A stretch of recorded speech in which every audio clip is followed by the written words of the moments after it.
لما تاخدي قرار كده قبل المغرب بساعتين انك تعملي اكلة محشي، والبركة طبعا في ست الكل، لولا هي ما كناش اكلنا محشي النهاردة. السلام عليكم ورحمة الله وبركاته، حبايبي عاملين ايه؟ يا رب تكونوا بخير.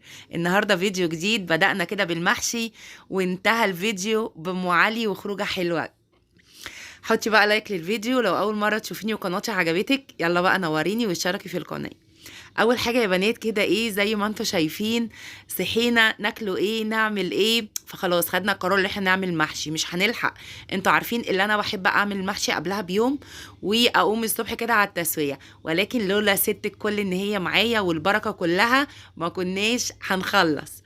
بصوا بقى، اول حاجه كده ايه، طلعت اللحمه كده فكيتها بسرعه كده في الميكروويف، وهعملها في حله الضغط. حطيت كده حته سمنه، وحطيت مستكه وحبهان ورق لورا، وهبتدي اشوح اللحمه بتاعتي بالطريقه دي.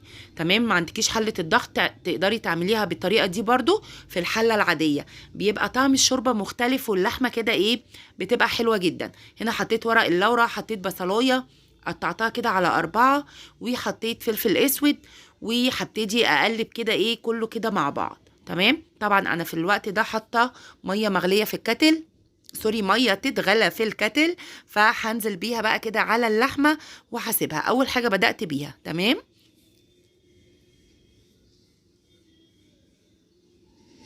هظبط بقى الملح. طبعا لو انت بتعمليها في الحله العاديه ما تحطيش الملح دلوقتي خالص.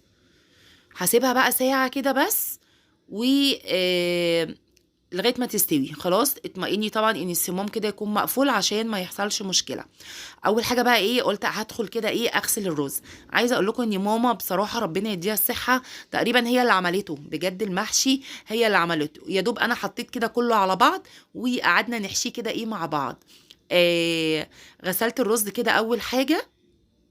ده الرز المصري بتاعنا يا بنات، ده حوالي كيلو ونص. خلاص هغسله كويس قوي كده واغير الميه من عليه كذا مره، وهحطه في مصفى. مهم جدا طبعا لما بنيجي نعمل المحشي ان ما يبقاش فيه ميه خالص، لازم تحطيه كده في مصفى ويتصفى خالص، يبقى الرز كده ناشف.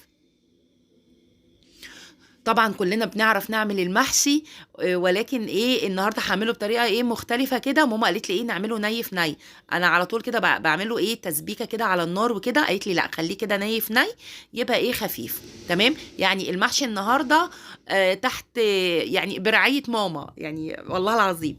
بس فالمهم والله وانا بعمله كده بقيت اعملها اسالها طب ايه احط ايه اعمل ايه.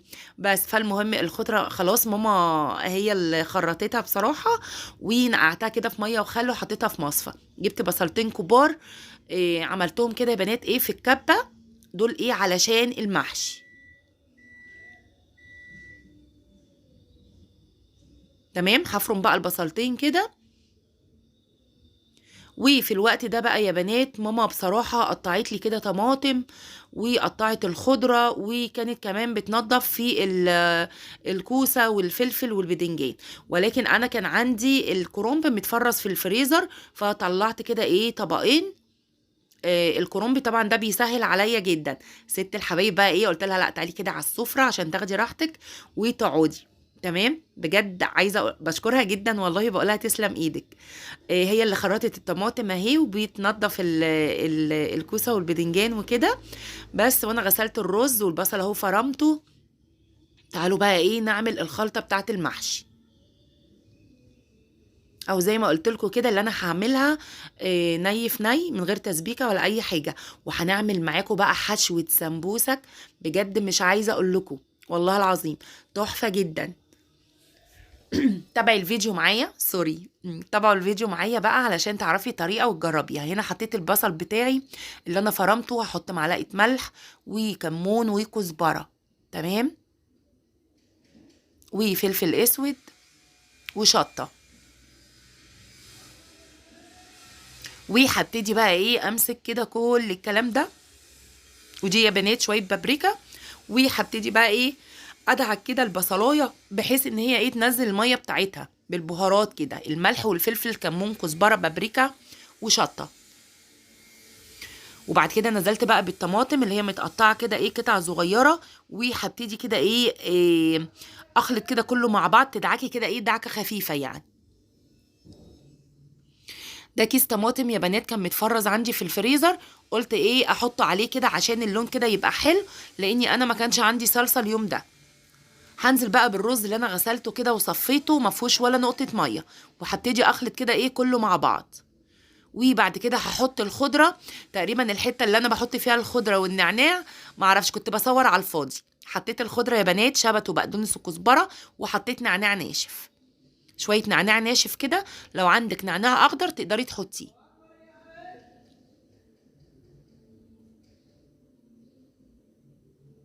كده يا بنات خلاص الخلطة كانت عندي جاهزة.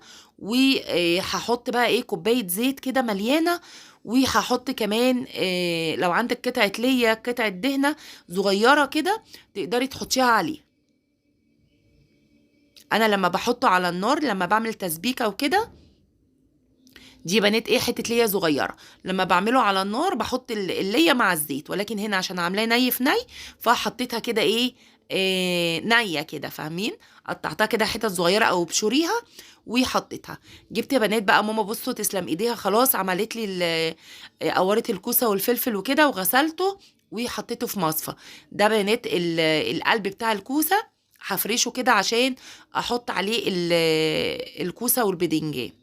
ولكن الحله الالومنيوم دي هلف فيها الكرنب. خلاص حطيت في القاع بتاعها القطع الكرنب يا بنات، اللي هي العروق دي ببقى مقطعاها برضو قطع صغيره وحطها في الفريزر. فحطيتها في القاع كده بتاع الحله، وهبتدي الف كده ايه الكرنب. ماما قالت لي هاتي كده احشي لك الكوسه والفلفل والبدنجان. وانا بقى يا بنات ايه مسكت الكرنب كده قعدت الفه واحنا قاعدين كده ايه مع بعض. بصوا عايزه اقول لكم احلى قعده بجد والله العظيم، البركه كلها في الفيديو ده.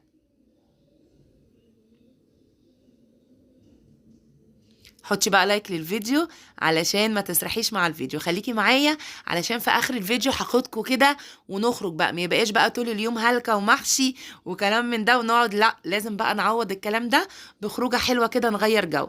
حطيت يا بنات معلقه شطه واحنا قاعدين كده، اختي كلمتني فايه بتعملوا ايه، قلت لها محشي، قالت لي انا كمان عامله محشي، قالت لي روحي بقى ايه حطي هريسه شطه كده معلقه على المحشي هتوديكي في حته تانية خالص. قلت لها بس كده، قمت بقى جبت برطمان هريسه الشطه ورحت ايه حاطه معلقه كده وقلبتها، بجد طلع طعمه تحفه. هلف بقى كده يا بنات بقيه المحشي، يعني انا اهو عملت حله المحشي وماما عملت حله الكوسه والفلفل والبدنجان، وهبتدي اظبط كده دول خلاص كده ايه خلصوا. تعالوا بقى ايه يا بنات اعمل حشوه السمبوسك. بصوا بجد خطيره، لازم تجربوها، احلى من اللحمه. عندي جبنه قريش يا بنات صفيتها كده في مصفى عشان ما يبقاش فيها ميه، عندي جزرايه مبشوره، عندي زيتون، المفروض زيتون مخلي ولكن انا كان عندي زيتون بالبذر فنضفته كده وقطعته حتت صغيره. حطيت كده قرن فلفل سبايسي ورشه نعناع ناشف ورشه فلفل اسود. خلاص ما تحطيش ملح. يبقى جبنه قريش، جزريه مبشوره، نعناع ناشف، فلفل اسود، وقرن فلفل كده ايه سبايسي. تقدري تحطي فلفل الوان زي ما انت عايزه. بصوا بقى السمبوسك يا بنات، اللي هي العجينه بتاعت السمبوسك دي انا حاطه 2 فوق بعض. انصحك اللي انت لما تيجي تعمليها حطي 2 بالذات في الجبنه، عشان الجبنه ممكن تبوش العجينه بتاعت السمبوسه. فكمان عارفين بتفرق جدا لما بتيجي تحمريها بتبقى مقرمشه جدا لما بيبقوا 2 كده فوق بعض. خلاص انا كده حطيت 2 فوق بعض، وطبعا انا مش بقفلها بقى بميه ودقيق والكلام ده، لا هي نقطه ميه كده بتقفلي بيها، وممكن كمان ما بحطش الميه لو انتي حكماها وعاملاها كويس يعني مقفلاها كويس. بصوا نقطة مية كده وبدخلها من جوه كده وبضغط عليها، ما بتتفكش منك ابدا، وبتبقى الواحدة بوحدتها كده. اهو عملتها كده، ليها كذا طريقة، تقدري تعمليها كده زي الجيب وتحشي وايه وتلفيها تمام، وتقدري تحطي الحشوة في اول الورقة كده وتلفيها. خلاص ورقة السمبوسة يعني.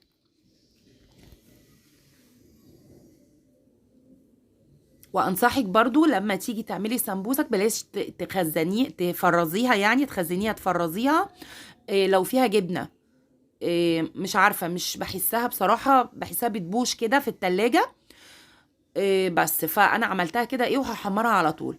احلى سلطه ممكن تاكليها بجد والله العظيم، واحلى تقطيعه سلطه من ايد امي بجد. ربنا يبارك فيكي، بحب السلطه بتاعتها جدا. بصوا بتقطعها كده ايه قطع صغيره، انا بحبها كده. بص انا ما بعرفش اقطعها كده على فكره. بصوا قطعه الخياره قد ايه، بجد زي السلطه كده اللي بتاكلوها في المطاعم. فغسلت لها بقى الخضار، كان عندي كابوتشا وجزر وطماطم وخيار وفلفل، فقالت لي هاتي انا ايه اخرطها لك، بجد تسلم ايديكي.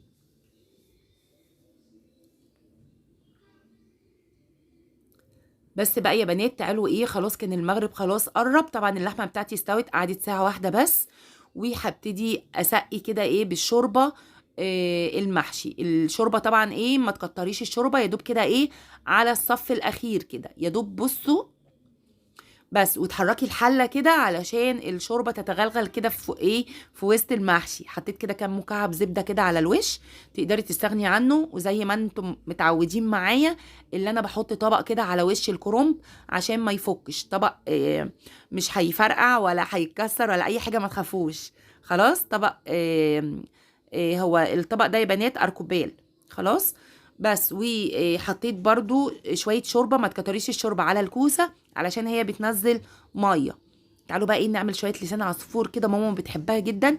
وانا كمان على فكره انا يمكن مش بعملها كتير عشان ولادي مش بيحبوها، ولكن قلت لا فرصه، ماما هنا ماما بتحبها وانا كمان بحبها، فقلت نعمل شويه. حمرت لسان العصفور، طبعا هي ما فيهاش اي افتكاسات، حمرتها في حته سمنه ونزلت بالشوربه، بس صفيت الشوربه كده عشان ورق اللورا والحبهان والكلام ده.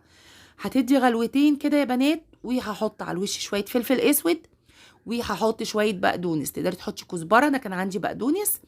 وهطفي عليها. هشيل الطبق خلاص يا بنات علشان المحشي ابتدى يتشرب يعني، فهشيل الغطا وهحط الشياطه كده يكمل التسويه بتاعته.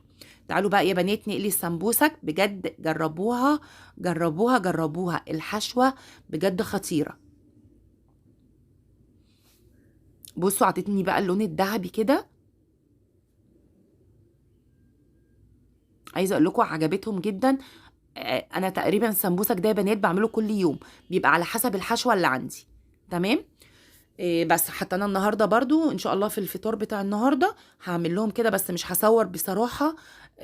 انتوا عارفين التصوير بياخد مني وقت وكده. النهارده هعمل لهم صينيه مكرونه بالبشاميل، وهعمل لهم سمبوسك، وعندي بقيه اكل من امبارح كمان هحط ايه ده جنب ده يعني. هعمل لهم النهارده سمبوسك بنفس الطريقه دي، عجبتهم جدا، اللي هي بالجبنه القريش. بصوا اتحمرت، وعايزه اقول لكم ايه مقرمشه. السلطه بقى بتاعتي اهي خلاص، حطيت عليها بنات ملح وكمون وليمون وخل وزيت، وقلبت كده كله مع بعض. وهنا بقى ايه هرص السمبوسك بتاعي. بصوا كل واحده متماسكه، مش مفكوكه ومقرمشه كده ومحروشه كده. عارفين ايه محروشه دي؟ بجد تحفه. شوربه بقى، طبعا مش كله عندي بيشرب الشوربه، انا وماما وباباهم بس، هما ما مش عارفه ليه مش بيشربوا الشوربه، مع ان الحاجه السخنه كده في اول الفطار بتبقى احلى من السكريات اللي بتتشرب، والله بتبقى احسن من المشروبات اللي هي ايا كان خروب كلام من ده. تعالوا بقى ايه نقلب كده حله المحشي. بصوا بالحله كده في صينيه كده، بصوا الريحه بجد تحفه. وعلى فكره خفيف جدا، اللي هو ايه بيبقى ني في ني كده، بيبقى طعمه حلو قوي. قلت يلا بقى خليني احط برضو ايه الكوسه والفلفل والبدنجان كده ايه على الوش. قلت يبقى كله كده في صينيه واحده. كان عندي ملوخيه من قبلها بيوم، حطيت برضو إيه شويه ملوخيه، وكان عندي مش فاكره كان عندي ايه تاني. المهم انا بطلع ايه كله بقى، فاهمين اللي عايز ياكل. كان عندي اهو برضو إيه اللي هي واحده حمام كداب من اللي كنت عاملاه معاكم، وكام صبع كفته برضو كنت عاملاها قبلها بيوم. فحطيت بقى كده كله ايه مع بعض.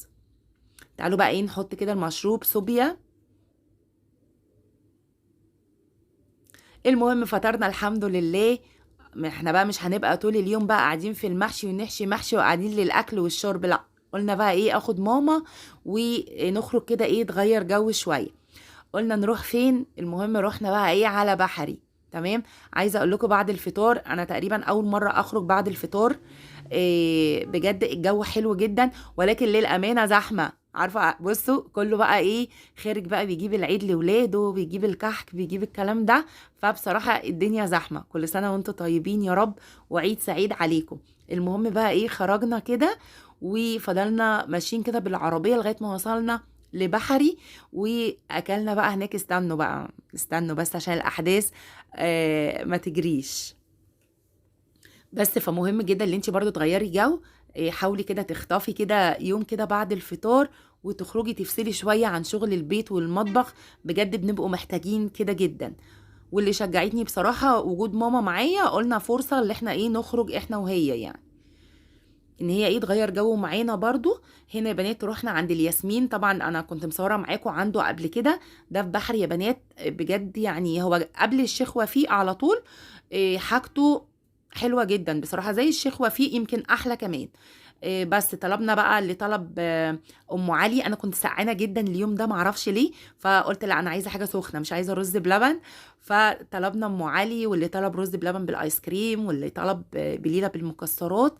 واليوم كان جميل جدا بوجود ماما طبعا، ربنا يبارك في عمرها يا رب.